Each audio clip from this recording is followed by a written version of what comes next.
സുരാജ്, നീ എല്ലാ സ്റ്റേജിലും കള്ളുകൂടിയൻ്റെ ചെയ്യാറുണ്ടല്ലോ, അതെന്താ സംഭവിച്ചിരിക്കുന്നു പറഞ്ഞു കഴിഞ്ഞാൽ? അത് തന്നെ കള്ളുകൂടിയന് പിന്നെ നമ്മുടെ വീട്ടിൻ്റെ അടുത്ത് ശശി എന്ന് പറയുന്ന ഒരാളുണ്ട്. അപ്പം ആളുടെ ചേഷ്ടകളെല്ലാം ഞാൻ നേരത്തെ തന്നെ വീക്ഷിക്കുമായിരുന്നു. അപ്പോൾ വളരെ രസകരമാണ്. പുള്ളി ഇപ്പോൾ ബസ്സിൽ യാത്ര ചെയ്യുകയാണെങ്കിൽ പിന്നെ നമ്മളെയൊക്കെ കണ്ടു കഴിഞ്ഞാൽ കുറച്ച് ബഹുമാനവും കൂടിയുണ്ട്. അപ്പോൾ ഞാനിങ്ങനെ തിരുവനന്തപുരത്ത് നിന്ന് ബസ്സിൽ വന്നിരുന്നപ്പോൾ പുള്ളി വൈകുന്നേരങ്ങളിൽ വീട്ടിൽ പോയി കഴിഞ്ഞാൽ എന്തെങ്കിലുമൊക്കെ വീട്ടിൽ വാങ്ങിച്ചുകൊണ്ട് കൊടുക്കും, പാവയ്ക്ക് എന്തെങ്കിലുമൊക്കെ സാധനം. അപ്പം അന്ന് കുറച്ച് പാവയ്ക്കായിട്ട് ഇങ്ങനെ നിൽക്കുകയാണ് ബസ്സിൽ, ഞാൻ ഫ്രണ്ടിൽ. പുള്ളി ഫിറ്റായിട്ട് എപ്പോഴും നടക്കും.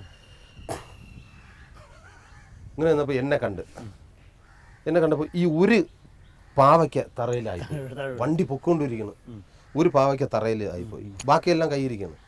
അപ്പോൾ വണ്ടി ഒന്ന് ഇതാകുമ്പോൾ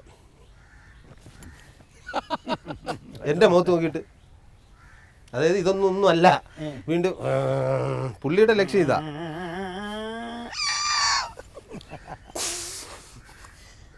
ഒന്നുമില്ല ഞാൻ എടുത്തോളാം എന്നുള്ള. വീണ്ടും ഇങ്ങനെ എന്നിട്ടേ വണ്ടി വെഞ്ഞാറുകൂടെ എത്തി. ടിങ്, ഇതെടുത്തതും ബാക്കിയെല്ലാം കളഞ്ഞു. എന്നിട്ട് ഇറങ്ങിയിട്ട് കാശ് കൊടുത്തിട്ടാനും കളയാൻ പാടില്ല, മനസ്സിലായോ? അതായത് ഒന്നും എടുക്കണം, പുള്ളിയുടെ ലക്ഷ്യം ഒരെണ്ണം എടുക്കണമുള്ളായിരുന്നു, ബാക്കി അത്രയും കളഞ്ഞു. പിന്നെ അങ്ങനെയുടെ ഒരുപാട് സംഭവമുണ്ട്. ഈ വെള്ളമില്ലേ തോട്ടിൽ കൂടെ ഇങ്ങനെ ഈ ഉണക്കമീൻ എന്ന് പറയും, നമ്മളവിടെയൊക്കെ കരുവാട്, ട്രിവാൻഡ്രത്ത് കരുവാടെന്നാണ് പറയുന്നത്. ഉണക്കമീൻ വാങ്ങിച്ചുകൊണ്ട് വൈകുന്നേരം ഇങ്ങനെ വരുമ്പോൾ ഇവിടെ ഇത്രയും വെള്ളമാണ്. പുള്ളിയുടെ പുറകെ ചെന്ന് കഴിഞ്ഞാൽ നമുക്ക് എന്തെങ്കിലും ഹ്യൂമർ കിട്ടും. ഇങ്ങനെ ഇത് വാങ്ങിച്ചുകൊണ്ട് ഇങ്ങനെ പോയി മുട്ടോളം വെള്ളമുണ്ട്, ഇങ്ങനെ പോയപ്പോൾ ഒരു ഉണക്കമീൻ ഇതിലങ്ങ് വീണു. വെള്ളത്തിൽ എന്ത് സാധനം ഇട്ടാലും സ്ട്രെയിറ്റ് പോകില്ല, ഇങ്ങനെ പോകുള്ളൂ. ഈ ഒരു ഉണക്കമീൻ താഴെ വീണിട്ട് ഇതിങ്ങനെ ഇങ്ങനെ പോയപ്പോൾ അതിനെ നോക്കിക്കൊണ്ട് പൊക്കോ പോയി രക്ഷപ്പെട്ടോ, അങ്ങനെ വിചാരിച്ച് ഇതിന് ഉയരുണ്ടെന്ന്. കാര്യം ഇങ്ങനെ പോകണം. ഉണക്കമീൻ സാരല്ല, നിങ്ങളെ ഞാൻ കിണറ്റിലിട്ട് വളർത്തും, നേരെ എടുത്ത് കിണറ്റിൽ കൊണ്ടിടുക. അങ്ങനെയുള്ള ആണാണ് ശശിയേട്ടൻ.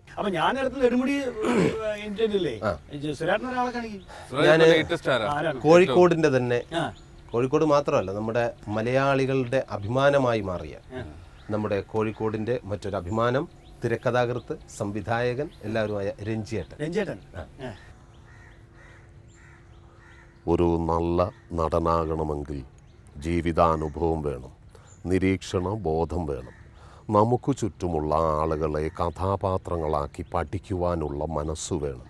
മോഹൻ, നിങ്ങളൊരു നടനാകണമെന്ന് നിങ്ങൾ തീരുമാനിച്ചാൽ തീർച്ചയായിട്ടും നിങ്ങളതായിരിക്കും. ബെസ്റ്റ് ആക്ടറല്ല ഈ സുരാജ് ഇപ്പോൾ എനിക്ക് തോന്നുന്നു 10-25 മേലെ നടന്മാരെ ഞാൻ ഒരു 50 മേലെ ചെയ്തുകൊണ്ടിരുന്നതാണ്. ഇപ്പൊ ഞാൻ 25 അല്ല 50 ചെയ്യും, പക്ഷെ ഏത് വേണമെന്ന് പറഞ്ഞാൽ മതി. ഇതിന്റെ പരിപാടി എങ്ങനെയാണ് നിങ്ങൾ പഠിക്കുന്നത്? ഞാൻ ഈ പഠിക്കാൻ ചെയ്യുന്നത് ഇപ്പൊ നിസ്സാരം, നമ്മുടെ ആരാധനായ കേരള മുഖ്യമന്ത്രിയെ എല്ലാവർക്കും പഠിക്കാവുന്നതാണ്, വളരെ ഈസിയാണ്. ഇപ്പൊ മുട്ടനാടിന്റെ ശബ്ദം അറിയാം, ആദ്യം പെണ്ണാടിന്റെ ശബ്ദം, ഇനി മുട്ടനാട്. അപ്പൊ മുട്ടനാട് ഇങ്ങനെ കേൾക്കുമ്പോൾ ഒരു പെണ്ണാട് പാസ് ചെയ്ത് കഴിഞ്ഞാൽ ഇതിനുണ്ടാകുന്ന വ്യത്യാസം ഉണ്ടല്ലോ, വേരിയേഷൻ ഉണ്ടല്ലോ. അപ്പൊ ഇത് അടുത്ത് വരുമ്പോ ചാടി ഒരു വിഴുകണം,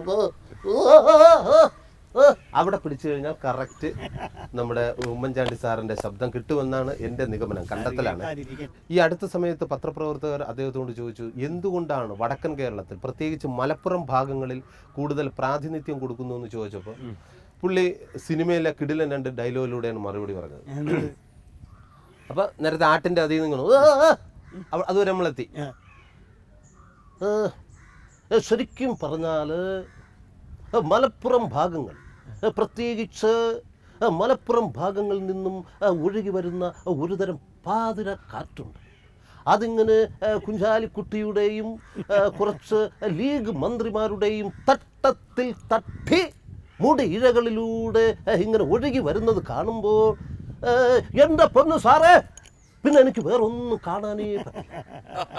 അത് ക്ലിയർ ആയിട്ട് പുള്ളി മറുപടി പറഞ്ഞു കൊടുത്തു.